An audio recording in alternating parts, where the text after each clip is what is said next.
for the tractor. The engine that we're looking at is a 1928 Kermath, which is indicative of probably the heyday of their engine building and also of their innovation of the overhead cam engine for their application.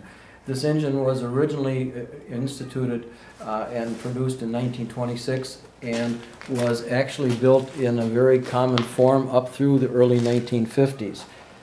The parts that we have that are Kermath available are primarily for this series of engines, and the series is designated by the overhead camshaft, the 4 valves per cylinder, a semi-Hemi effect with intake on one side and exhaust coming out the other.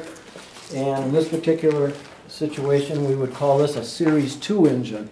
The Series 1 would have had a single carburetor in the middle, or later dual shrivelers as this one does, but it has a log-type manifold and it looks very different.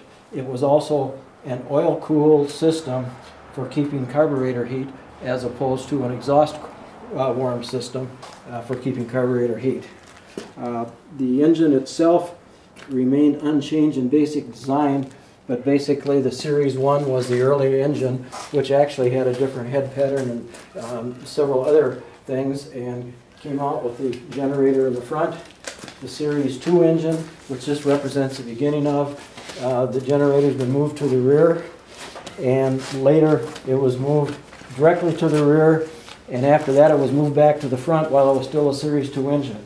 This one runs the dual shrivelers on it, and the shrivelers were standard in this engine until approximately 1929 or early 30, and at that point you could get an option of a single DVD carburetor on top, which was a Holly, or continued with the shrivelers into the early 30s.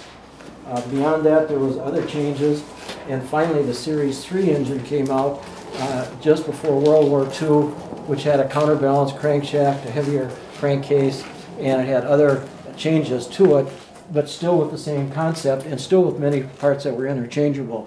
So our parts that are available really are Series 1, 2, or 3. This engine belongs to a gentleman who bought a 1928 Hackercraft. The engine is virtually unmolested in as much as that it was taken out of the boat for the first time and it's never been overhauled. And it is here now for an overhaul. This is not an engine available for sale. But the uniqueness is that as it's taken out, we have everything in its original position.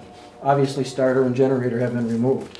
So even in the particular paint, this is Kermath green. All Kermath engines at the factory, with a few exceptions, were painted Kermath gray. Kermath green was used only for Hackercraft, and this one does not have any gray underneath it, but most of them do have the gray underneath because they simply painted Hackercraft green, Garwood red, for when the engines were sold as they went out the door for those particular companies.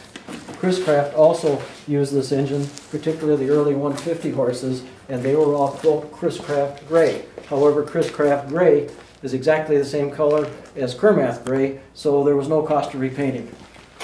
And with that, we'll go on and show you some of the later editions of the Kermath and just give you a flavor of what the company did.